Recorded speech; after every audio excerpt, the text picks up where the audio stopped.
Good evening. We'll call the Joplin Schools April Board of Education meeting to order. Roll call, Mrs. Worsler. Present. Present. Here. Present. Here. Present.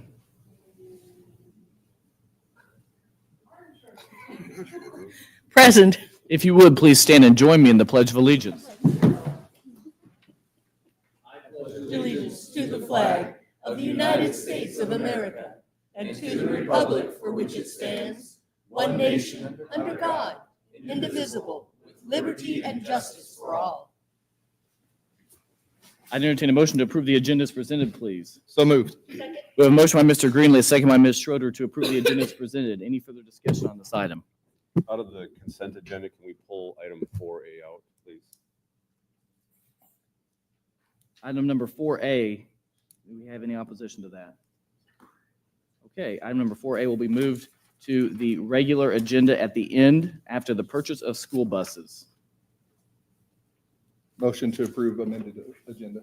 Second. We have a motion by Mr. Greenlee, second by Ms. Schroeder to approve the amended agenda as presented.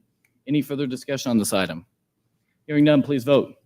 Yes. Yes. Yes. Yes. Yes. Yes. Yes. Recognition of board member service, Dr. Saketa. Oh, yes, we have Mr. Greenlee here. This is his last board meeting. We certainly appreciate his service on the board, several committees he's been on, a lot of excellent input from his years of experience in the business community and other boards that he's served on in his professional career. So appreciate his family giving them up to us here as well. They're here tonight. And so, Donnie, we thank you a lot. We have a couple things we want to give you, and we need to take a picture. Is that right, Ms. Coyne? All We'll right, take it. so let's take a picture over here.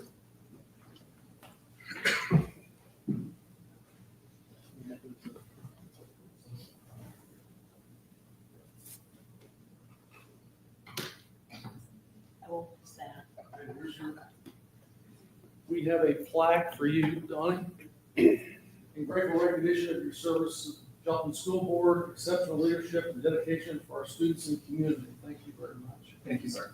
Okay, very much. And also, you have a lifetime pass to all of our activities. So, hey, that's for something. Thank you.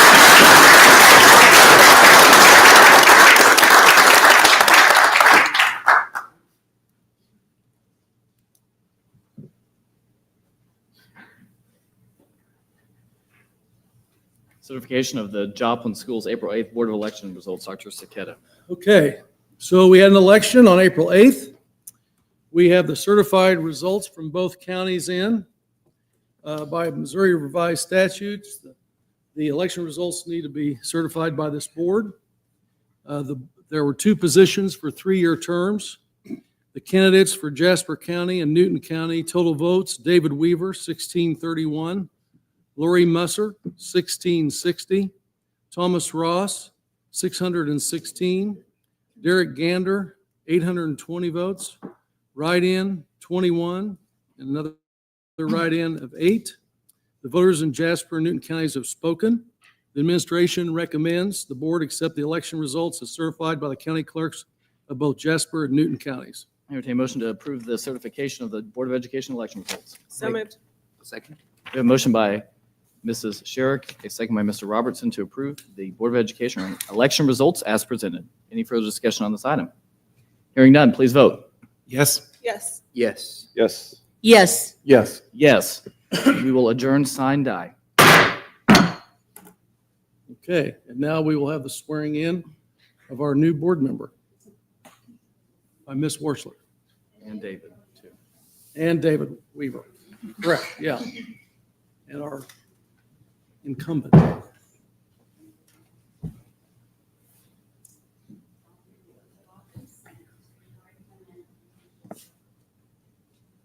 solemnly swear that I will support the Constitution of the United States and the Constitution of the State of Missouri, and I will faithfully and impartially discharge the duties of the school district in and for Joplin schools, counties of Jasper and Newton, State of Missouri, to the best of my ability according to law.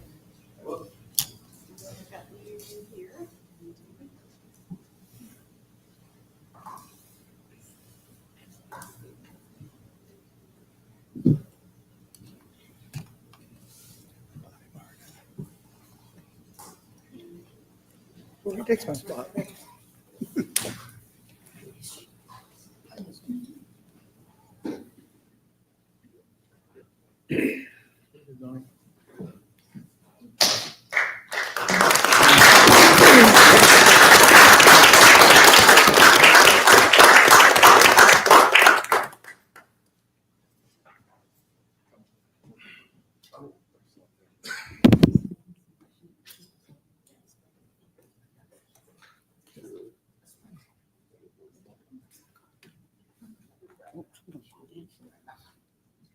Okay, I want to call the board reorganization meeting to order. And do we have approval of the agenda? Second. Motion by Mr. Hartwell, second by Ms. Sherrick to approve the agenda. All in favor? Aye. Yes. Yes. Yes. Yes. Yes. Yes. All voted yes? Okay. All right, so the first order of business is the election of the board president. Okay? In front of you are ballots that we will use in just a moment for president with your name on it. First, we're going to open the floor for nominations for board president. Do we have any nominations from the floor? I nominate Veronica Sherrick for president. Veronica Sherrick has been nominated for president. Do we have any more nominations? I'd like to nominate Dave Weaver for president. Okay, David Weaver has been nominated for president. Do we have any more nominations? Any more nominations? Okay, so you can do one of two things. You can write the person on the blue piece of paper that you're voting for president. Please fold it, or you can write both names on there and check a box by which one you're voting for, Ms. Sherrick or Mr. Weaver. Please vote, and we will pick them up. Fold them, and then we will pick them up.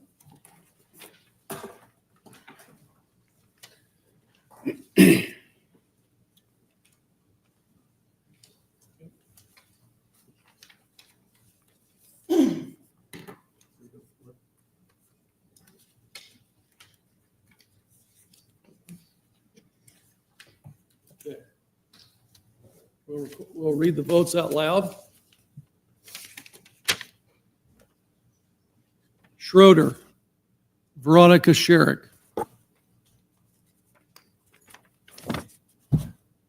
Hurd, David Weaver. Musser, Veronica Sherrick. Hartwell, Veronica Sherrick. Weaver, David Weaver.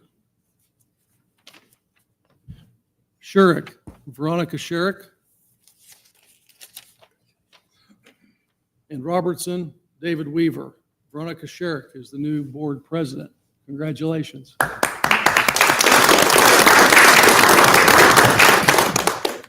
Okay.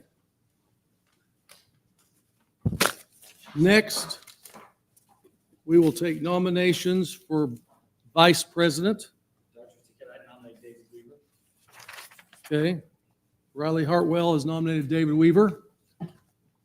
Do we have any other nominations for vice president?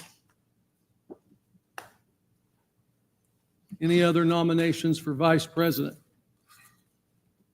Okay. Please go ahead and write on your ballot.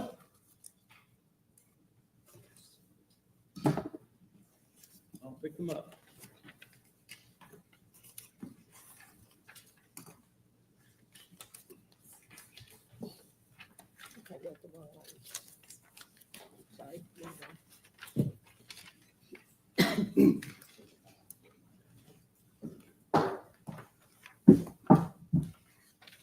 I guess I just don't like goldenrod. Good, how are you? We're back next to each other.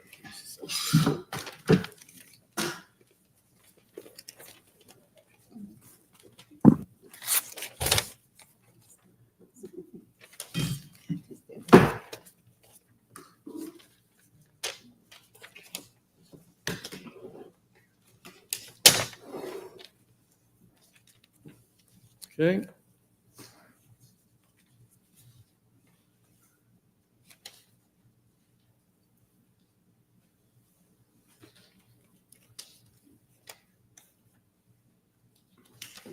Marta Schroeder, David Weaver.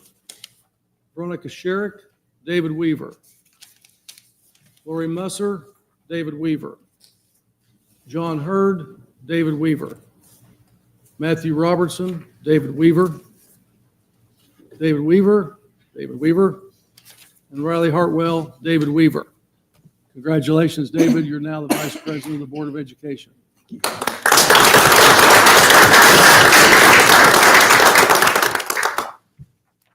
Okay, President Sherrick, I've given you these were the assignments this last year. If you want to go through those for committee.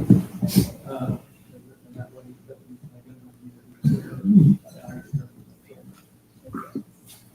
We will start with finance committee. I will place myself on that again. Mrs. Sherrick, I would ask to be placed on the Finance Committee, please. I would like to be on that one also. As well. Okay to have 4 members? No, No. 3. 2 is adequate, but 3 is the most we can do. Okay. I've never been on the Finance Committee, and since I've been on the board, so I think it's time for a change for me.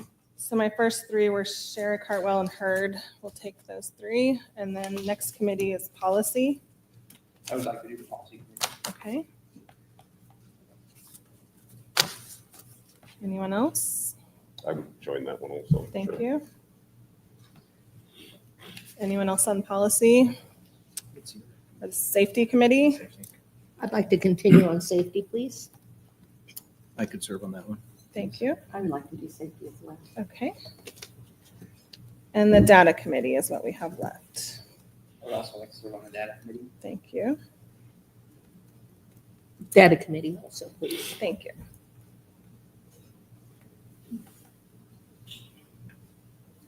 All right. I think that Okay, so you have We'll the do it. committee's assignments. Very good. So the Yes. next thing is the MSBA delegates. We have had 1 delegate in the past, but we've been informed because of our school size now that we can have 2 MSBA voting delegates and an alternate. You're welcome to choose that. Marta, I think you have been the MSBA voting delegate, and John, you've been the alternate recently. So what's your pleasure? Does anyone have interest in doing I would that? like to continue if nobody else, if everyone's okay with that, or I'm in favor. Anyone? Do we have to have an alternate? Yes. We do. It would be best if we did, since we can have to vote have an to alternate and no one else wants to do it, I can. Okay. be the alternate. then Thank do you you. want to be the Okay. Yeah, second? so that- So you 2 would be the 2 delegates, delegates yes, and an which means you can vote. Yeah. Great. Thank Okay, you. so John and Marta are the MSBA delegates, and Matthew Robertson is the alternate. Very good. All right. Review of policy BBFA.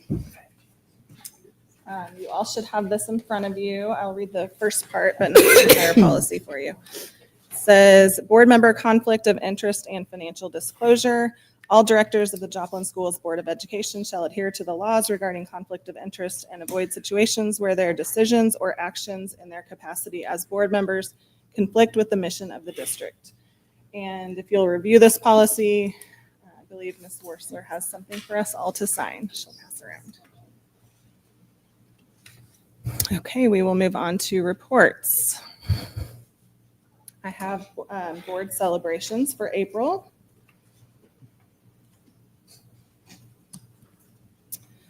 '25 Joplin Schools Teacher of the Year, Shannon Cooper. Ms. Cooper currently teaches transitional kindergarten at Cecil Floyd Elementary. She also previously spent 9 years as a kindergarten teacher and 9 years as a 7th grade math teacher, making her an incredible representative for Teacher of the Year. Her colleagues, school, family, and administrators surprised her with an assembly, and we are honored to celebrate with her. Teacher Proud Tuesday. Happy Teacher Proud Tuesday. Our April winner, Deborah Brill from McKinley Elementary. Ms. Brill teaches 4th grade and received nominations from parents and staff for this award. They noted the way her students love being in her classroom due to the kindness that she sprinkles around like confetti. Here's a little bit of what they had to say about her skill and expertise. She is a teacher you look up to, a teacher that is fun but respected, who learns what the children need to help them succeed in their future. She takes the time and listens to their wants and feelings. She honors the kids for being kids, for who they are as a person, and what kind of person they could be. My daughter is a better child, a better person, a better human being because of Miss Brill. Her kindness is never fleeting. As a parent, I'm grateful that my daughter and her have crossed paths. She's definitely a teacher to remember forever. I've seen the way kids interact with Miss Brill, and they all really love her. She makes learning fun with her bright and colorful room, and she has a personality that not only teaches the kids their general subjects, but also teaches kindness and makes all the kids feel seen and heard. What makes a good teacher is the willingness to teach, but to also always be learning themselves. And Mrs. Brill goes above and beyond. Thank you, Deborah, for choosing to make your mark at McKinley and in Joplin schools. We are proud to hear the words that have been shared about you and happy to celebrate your excellence.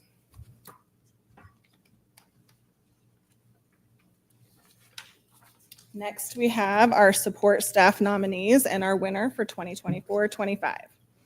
Our nominees for support staff of the year were Aaron Brown from JHS, Cody Harris from Transportation, Jenny Hudspeth from Eastmoreland, Lanita Leggett from Soaring Heights, and Kim Meredith from South Middle School. Congratulations to Aaron Brown, who is the winner for 2024-25.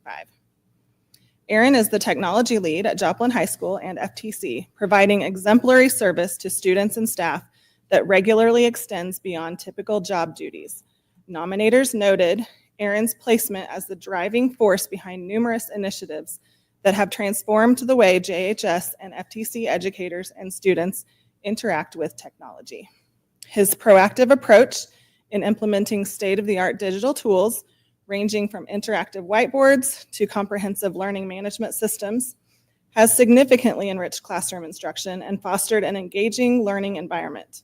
Aaron was recognized yesterday at a JHS baseball game where he threw out the ceremonial first pitch. Congratulations, Aaron. Next, we get to celebrate our Golden Apple nominees. Joplin has had many nominations in the Joplin Area Chamber of Commerce Golden Apple Award. We are very proud of these fine Joplin teachers, and you can see them all listed. We have teachers ranging from kindergarten all the way through 12th.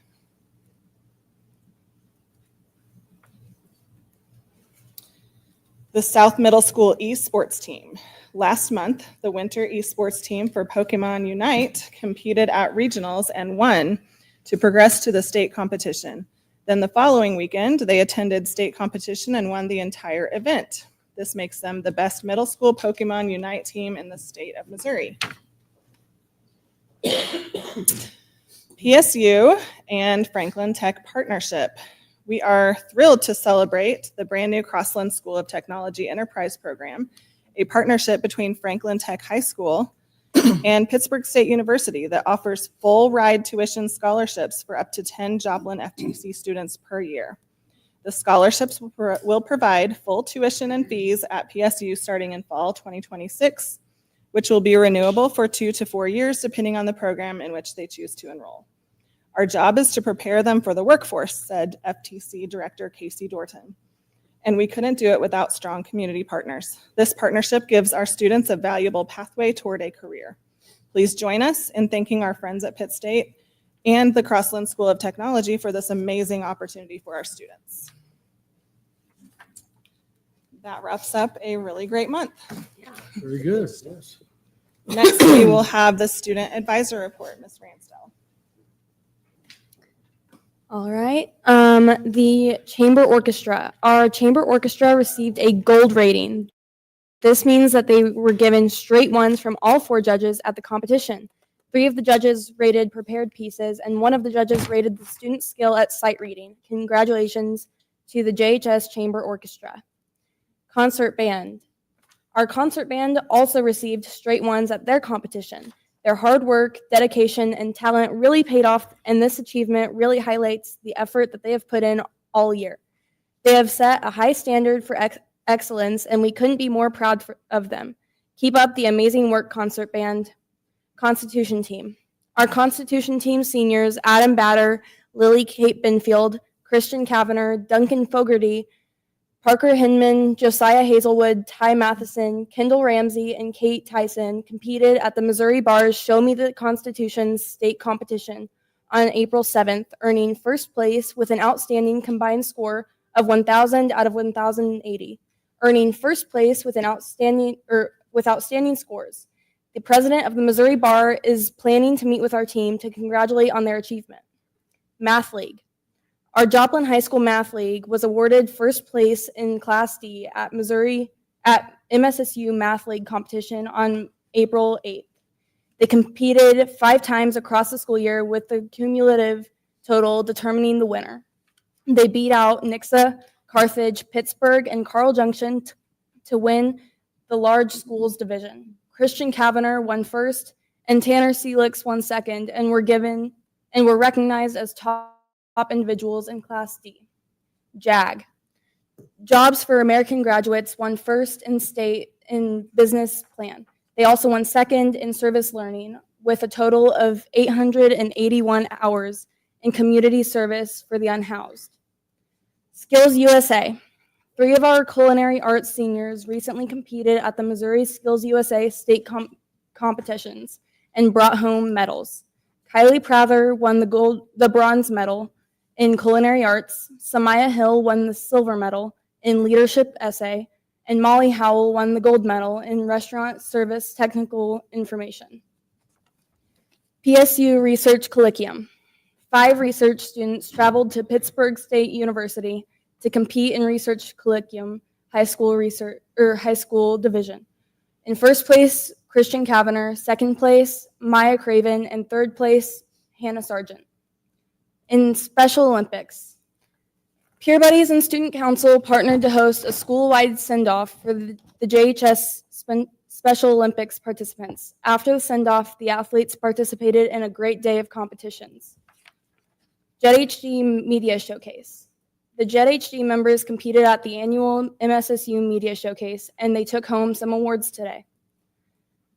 Comedy won in first place. Skylar Farrell won with his title, Food Truck Friday. In horror, Tylen Edwards won first place with their title, Above Us.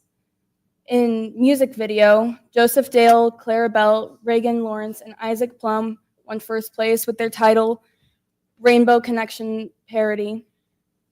In the broadcast anchors section, Liberty Wright won honorable mention.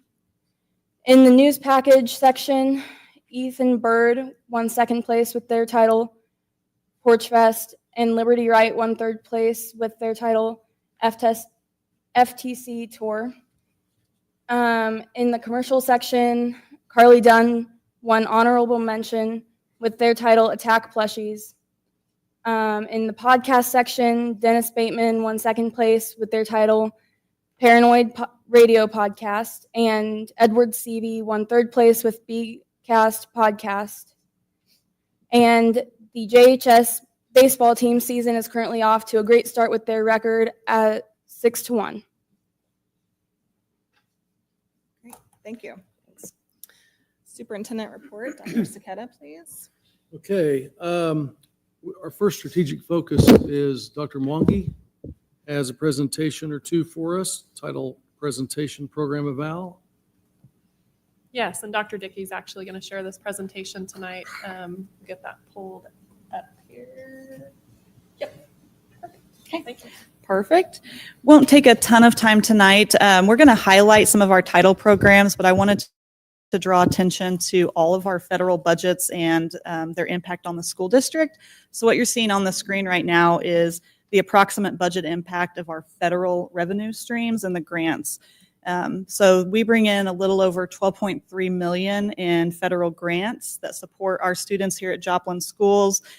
We employ 160.86 full-time equivalents, so over 160 educators supporting the students in Joplin Schools.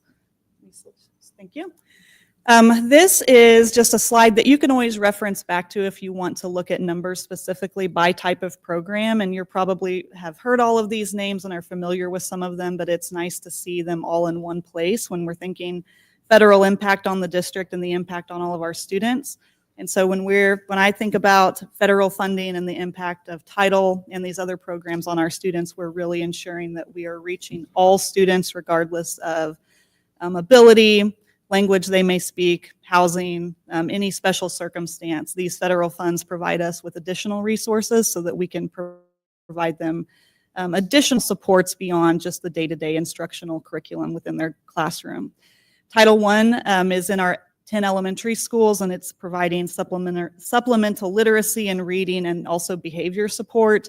That Title I-D is that allocation that helps support our students at the Juvenile Detention Center. The district dedicates local dollars to that effort as well and employs 2 teachers there. Our federal dollars go to support some of the extra counseling that they receive and para support within their classrooms.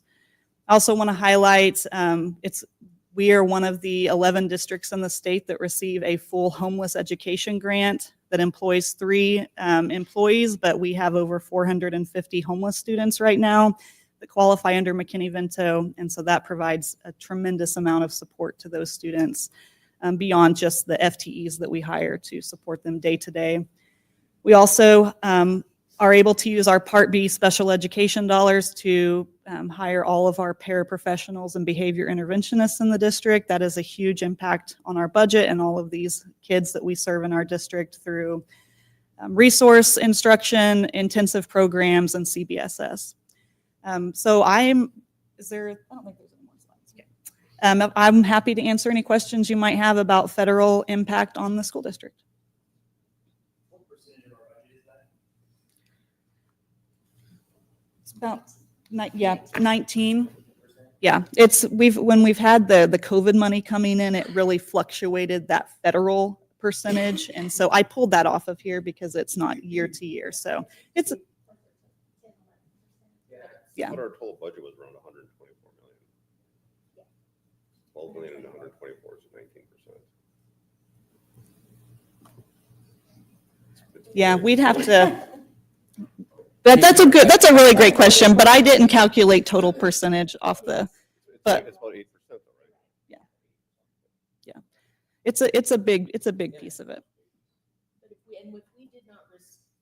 we didn't receive the federal funds, we would need to pick up some of these FTEs with other district monies. We would certainly have to start the process of determining what we need to have, especially with serving children with their IEPs. Those federal requirements would still be there to serve them, even without the federal money. Right. And so we would certainly have to start prioritizing what we would be able to focus on. Thank you. Does anyone have any additional questions? Thank you, Dr. Dickey. Okay, Ms. Toft.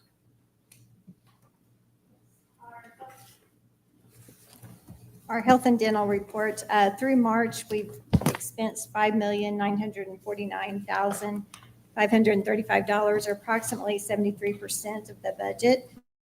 If you look on our, that third page, we did receive another Optum rebate this month, so it caused our prescription claims to show in the negative. Our rebate was $279,520. And this will probably be the last large rebate that we're going to get, because that was for the third quarter of 2024, which then we switched over to Anthem. So our prescription, now Anthem, we get the rebates on a monthly basis. So that's why our prescription has gone down that we have seen, and we've seen those 2 negative amounts is caused by that. But overall, our health fund is down $535,000 this year, but we are still kind of tracking along according to Jamie Brummett. So any questions? Thank you. Okay, and then on the financial statements, if we'll look at the condensed financial statement, our percentages on revenue are still pretty comparable to the prior year. expenditures are down a little bit. Some of that is some of the expenses that will be paid in June with Career Ladder and some of the other items that won't hit until then. I also would like to draw attention to the detailed revenue, which is on page 6 of the PDF. It's the first page of the revenue detail. We are down on the current taxes that we receive. We consider what's current, that's received in December, January, and February from the local counties. And we're down a little over 700,000 on that, which kind of equates to about 1.6%. So percentage-wise, it doesn't sound like a lot, but that is a lot for the local. So we'll be doing a budget adjustment. Hopefully, we will pick that up in delinquent taxes as the year progresses. But I just want to bring that to your attention. If there's a fine for them being late on the taxes, do we get that extra money, or does the county get extra money? I think that I thought we got a little portion of that. Hold some of it, but I feel like Thanks. Any idea why that's down a little bit this year as opposed to previous years? I'm not sure. I'm thinking probably part of it is economy. That a lot of that's. I'm hoping that they'll continue to come in. Anyone have additional questions for Ms. Toft? Okay, thank you. Ms. Worsler, any public comments? Thank you.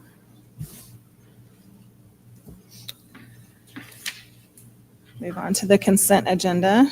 Do I have a motion to approve the consent agenda? So moved. Thank you. Motion made by Mr. Weaver. Second by Mr. Hartwell. Thank you. Please vote. Yes. Yes. Yes. Yes. Yes. Yes. Yes. Now, the regular agenda, accounts payable, Ms. Toft. Our bill list tonight is $9,354,322.40. Compared to a year ago, it was $8,706,066. The biggest difference this year is in our health claims. We did have a couple of large health claims over this last month that came through, but I'd be happy to answer any questions. If there are no questions, do I have a motion? I move that we approve the recommendation from the administration regarding the budget. Bills, I should say. Let's pay our bills. I'll second that. Thank you. A motion by Ms. Schroeder, a second by Mr. Robertson. Any further discussion? Please vote. Yes. Yes. Yes. Yes. Yes. Yes. The summer school application, Dr. Mwangi. Yes, and I'll have Miss Katie Boer come up, our summer school director, and she's going to take you through a brief presentation to let you know about our summer journey. Good evening. So excited to share with you our plans for our summer school program this year. So our theme is Summer Journey. So we were visualizing, we really want families to remember that summer school is all about preparing to get ahead for next year. And so we thought, it reminds us of a journey. We're traveling through something. We're going toward goals. And also it kind of hints a little bit at the pathways model that we're having at the high school. So we wanted to start connecting those two worlds, and it presented a really great opportunity. So we're taking kids on a summer journey to some learning outcomes. It will be held May 29th through June 27th. Our logistics are pretty similar to the past. So we will offer 3 elementary sites: Irving, Dover Hill, and Soaring Heights. Middle school students will be served at North Middle School, and Joplin High School, of course, will serve our high school students. We will also offer early childhood for students who qualify for extended school year, and then Dunawig Education Center as well. Elementary, middle school, and high school hours are a little bit longer than the regular school day, but pretty similar. And then we will offer free breakfast and lunch to all students. A lot of field trips this year. We have a field trip committee. We brought our elementary teachers together who had some passion for that area, and we challenged them to find ways to tie the classroom learning to the outside field and the experience. So we're pretty excited about that. One that we're particularly excited about, we'll be taking students to Crystal Bridges Art Museum, And that will tie to their learning that they're going to receive within the classroom, where they're going to study and do compare and contrast of different artists from different continents. So it's going to be a pretty cool thing. We're excited about people coming in with passion about those topics. Focusing a lot on hands-on learning like we have in the past. And then something new that we're starting at the elementary is working through some career exploration. So we want students to start picturing themselves in roles in the future in the Joplin community. So that might be, we learn about community helpers. We take kindergarten and first grade students to the police department or to the fire department, and we talk to them about, one day you might serve Joplin in this community and be a helper in this way, and here's how you would do that. All the way up through high school, where of course we're focusing on credit recovery and opportunities for students to get ahead. And then even at the middle school model, where we will continue with our partnership with the police department. So I'll talk a little bit about that. So last year, pretty exciting, we started a partnership with Joplin Police Department, Kids Academy. We did 1 week, a select group of 25. It would have been what's considered current 5th grade, but in summer, since it's next year, we call them 6th graders. And we did a little pilot run last year, and it was so incredibly successful. And we got such great feedback from parents about how excited their students were about learning about how to serve our community through police work, that we partnered again with the Joplin Police Department and the chief's encouragement, and we actually will provide that learning experience to every 6th grader, which means current 5th grade, who attends North Middle School this summer. So we're so excited about that. All 4 weeks we'll offer that camp. And another exciting layer, we're going to expand that middle school career exploration model, and we've partnered with Freeman Hospital as well, and we'll be offering some hands-on experience where they'll get into some laboratory settings, learn about what those career pathways look like, and then learn about it with their teachers as well. Where do I need to go to college? Can I go in the area? What opportunities will I have? So we're pretty excited about all of that. And then we'll also continue with that elementary camp model, offering PE for credit at the middle school for students who want to explore other areas, and then high school credit recovery in that musical theater, which continues to be a really popular opportunity for our students. So pretty excited. What questions can I answer about our program this year? Are you anticipating a greater enrollment than you had last year? Oh, we are so hoping for it. So we're really encouraging students to get out here and come. We want parents to remember that summer school is hands-on, it's exploratory, it's a lot of social skills development, it's going out into the community, connecting what they hear in class and seeing it for themselves and putting those two things together. So we want families to come and join and be a part of that, and we're really hoping for huge numbers this year. Best of luck. Thank you. Ms. Guru, thank you for what you do as well. We had a lot of positive feedback from students last year, staff last year, and we're excited, and several of them, and they're also excited to go this year because of your enthusiasm and hard work. Thank you very much.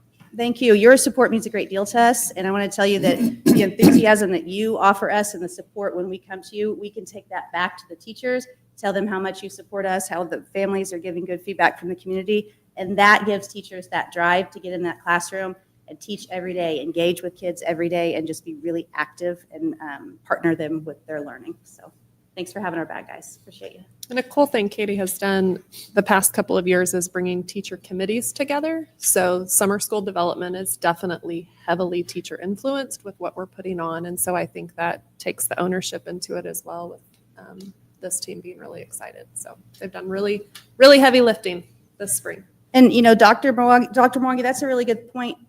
Those little influences from teachers can be little tiny things like which field trip do we go to, or how do we adjust our schedule, but also really bigger things that can impact all students across the district. A good example of that, we got a lot of feedback from teachers last year saying, hey, I love the intensive literacy support we offer students in summer, but what if we had math too?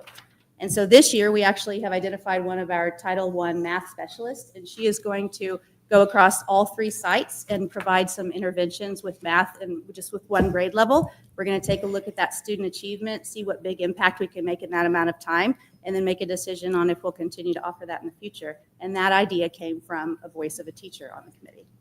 Is it paid for with state funds? Do we pay for this with our own funds or with federal funding? How is it? Yeah.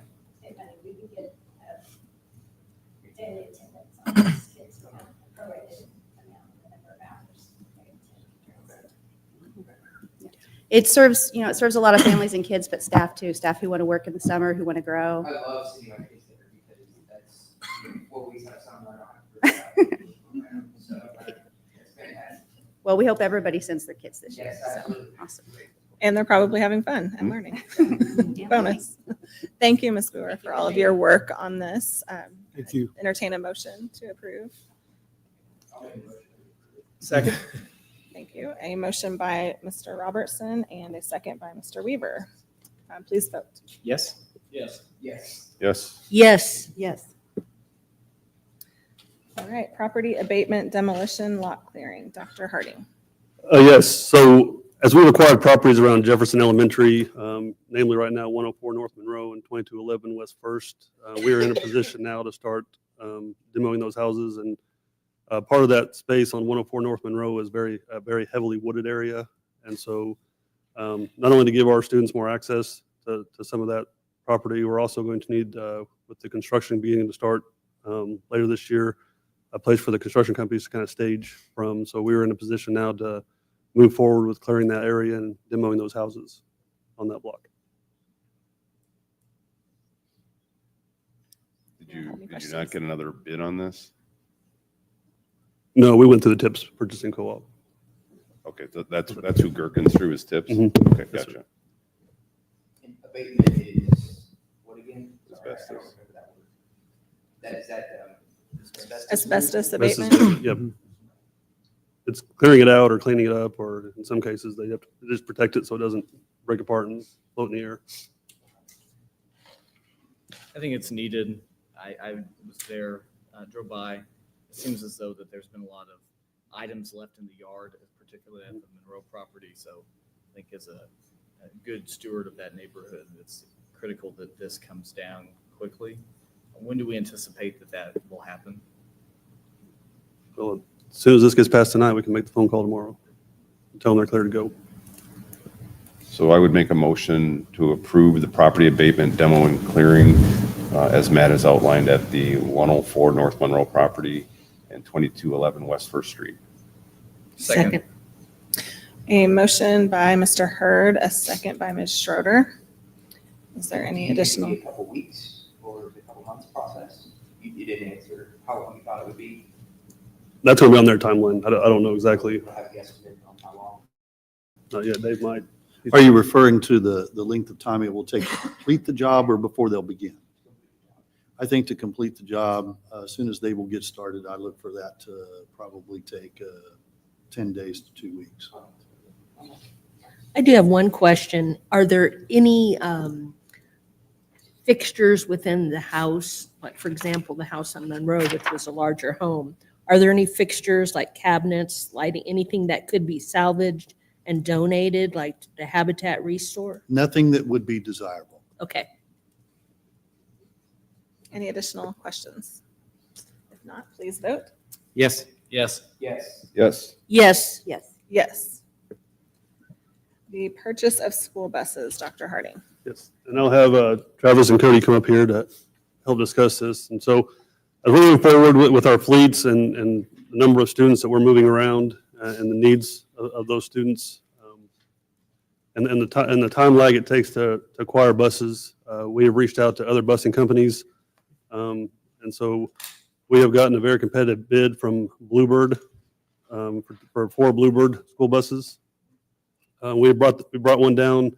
The mechanics have looked it over. They feel confident that they're very satisfied with the bus and going to a different company. The engines are pretty much the same, and so we kind of and the drivers. We have many drivers that come from other districts, and they've driven Bluebirds before, so there isn't a bunch of backlash. We thought Travis and Cody done a great job of kind of running through the traps with this, and so we would like to get our hands on buses a little sooner rather than later, as it seems like it's been lately. And so we're proposing to purchase 4 buses, 2 of them 74 passenger, and 2 of them are the 54 passenger lift buses. Do you have a plan, like a 2 or 3 year plan on replacing buses? I know- We do on the board documents. It has the list of all the buses that we have and which ones are going out of service in their years, and so where they're at. And so yeah, there's a plan. And so what they work through is with the mechanics of what buses are fit to be on the road, which ones are how much they're going to cost if there's a major repair on one. And we kind of weigh that between is it worth the price of fixing it, or Is it better to scrap it for other buses, to use on other buses and sell what we can? So what David's asked, we asked this last year too, is like, and I appreciate the bus listing. Now you guys add the mileage to it, put a column in there, and then sort it by the age, because it's all over the board. I can't keep track of it. There's some of the stuff that's brand new is at the bottom, stuff that's 3-4 years old is towards the top. But what all of us would just simply like to know is, what is the rotation schedule? What's the useful life of these things? Is it 10 years? Is it 15 years? And then every time we get to this, just simply be, hey, there's 4 going out, there's 4 coming in, our average age of fleet is X, it needs to be Y. I think that's all this conversation needs to be. So this is like, the third time I think we brought this up, but you guys just do that because it's just math in the end, right? Yep. Nobody's going to argue, hey, we need to buy the buses, but the math should support. They get to this age of fleet, which I kind of live in that fleet world. And it's not even a question. It's just you have to do what's at its useful end of its life. And I don't think it's mileage as much as it is years here because of the fact that it's all city miles, which is, that kind of kills the life quicker than opposed to just straight mileage. But can you do that? Can you update that spreadsheet and then just send it out to us so we can see it? Absolutely. We're still using a 24-year-old bus. Yes. It's 24-year-old. Good job on maintenance and keeping it up. Right. Right. And there's also rotation. Some go on our trip buses, and so they're going to get a lot of highway miles, and at some point in time, they turn into route buses, and others start as route buses, and so there's a rotation from that aspect. So I agree with John. It'd be really nice to have something to the effect of our average. Our goal of average bus life is 7 years, and we're almost there. We've got 6 buses we have to rotate out. Because once you guys drive on 6 buses, the maintenance you guys do has to get us to work behind it. But they're having control. Fantastic job. But so we have a good view of what we're doing for the long term purposes. Yeah, you bet. We can reorganize that. And that one that's 22 or 24 years old, my guess is you're using it when something else breaks down. It's probably the best of the worst of the old, right? Yeah. And that's fine, but again, I would put it on that spreadsheet, but just get to what is the average age that you're shooting for? What are we currently at? And then every year you're going to have to. Well, that's my thought is we went for a time when we just couldn't get them. And then there was a switch to electric buses, which, took that assembly line down. So my question is whether we've fallen behind a little bit over the last 4 or 5 years, and is there a plan? What is the level of which we would be considered to be caught up? So next year, are we looking at 4 more buses or more than that? correct. And part of that, we've also come from a standpoint where we didn't have drivers to drive the buses, and now we're getting more drivers and being it's more sustainable with our drivers on the fleet. So yeah, I agree. So there's a lot of factors involved, but we can add some more to that and clean it up. I think over the past 4 to 5 years, from the perspective of the pandemic to today, I've always heard this board be very supportive of expanding the fleet, whatever that might look like. So I think it's great that we have new buses and we're adding a significant amount, but challenge us if you need more to bring those. Okay. So I would make- While you're here, I was going to say congratulations on your inspection and job well Thank done. you. Mechanics and Cody. Yes, They all did a wonderful. good work. It's a tradition of Joplin schools. It is. I would make a motion to approve the purchase of the new school buses as Matt has outlined. Do I have a second? Second? And a motion by Mr. Hurd and a second by Mr. Weaver. Is there any further discussion? If not, please vote. Yes. Yes. Yes. Yes. Yes. Yes. And then we have the item that we brought down from the consent agenda, career ladder plan for 2026. Dr. Mwangi. Yes, I'll be happy to share. The reason this was on consent, dates are not matching up. So we are actually the committee is coming in May in the superintendent's report to present to you their summation of our first year of career ladder. The reason you're seeing this action item tonight for approval is because we are up against state deadlines. So May 1st is the deadline for teachers to submit this year. So we're going to wait and present the full report in May so we can get the total of participation and completion, because they're in the middle of finishing that completion. But then we have to apply before the May board meeting for next year. We've got to submit that. And so that's why you see that approval there tonight. One of the things that you'll hear in May, and I think John brought this up last month, why are some of our teachers not participating? And I had shared, we had a meeting coming up that week. And so one of the activities that we did is we have representation you can see in the guide across the entire district. And so the two biggest factors was time commitments after school. A lot of teachers had other commitments after school where they didn't choose to do it because of other commitments. That ranged from family commitments to other items that they had, personal reasons. Then the other one was the tutoring obligation that we have in the plan. And so what the committee did for the revision for this next school year is they redefined additional learning opportunities to hopefully clean that up and bring more people to the table for that barrier that they identified. So they did an excellent job. They'll share their full report in May. But we were about, this particular budget assumes 100% are going to participate. This year, we anticipate 46 participated, that those 46 will hopefully all complete. So it's about half, not quite half of those eligible who are participating. We are adding stage 3. That is a huge piece. Our veteran teachers are very excited about that opportunity.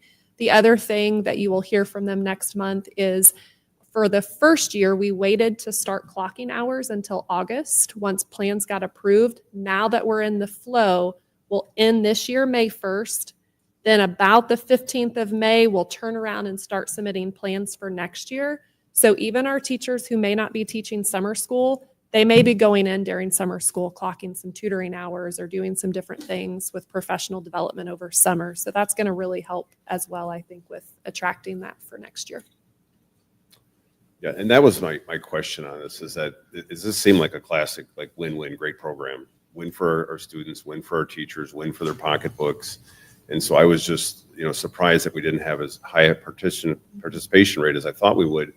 But then also, what are we doing different, to add to that, to, get people to really turn their heads and participate. So I think you answered that. I appreciate that. I look forward to hearing it in May, because I really think this is one of those programs that it should work. It should work really well. I will tell you, the committee was, the meeting was really fun. It was intense. These ladies were there. It was intense, but it was really fun because they have high expectations for our district and for our staff. And we talked about what do we do with some of that tutoring requirement. And they said, we don't want to lose it. It's been a game changer for our schools that we have, like they're hopping after school. There's a lot going on. And so we settled with, let's expand that additional learning opportunity section to provide some more clarity for people to not get hung up on thinking just the core academic tutoring. And so I think that will be helpful moving forward into next year. Thank you. You bet. I'd make a motion to approve the career ladder program as Sarah has outlined. Second.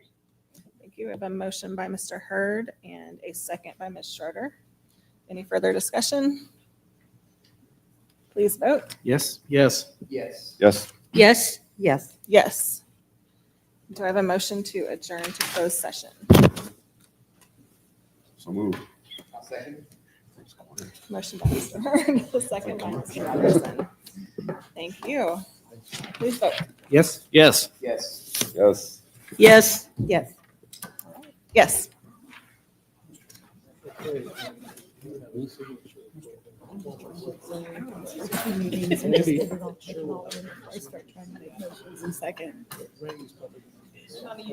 Okay. Yes. I know. When I used to be on the board, it was always like, so moved. Yeah. That's what I like. Really good job.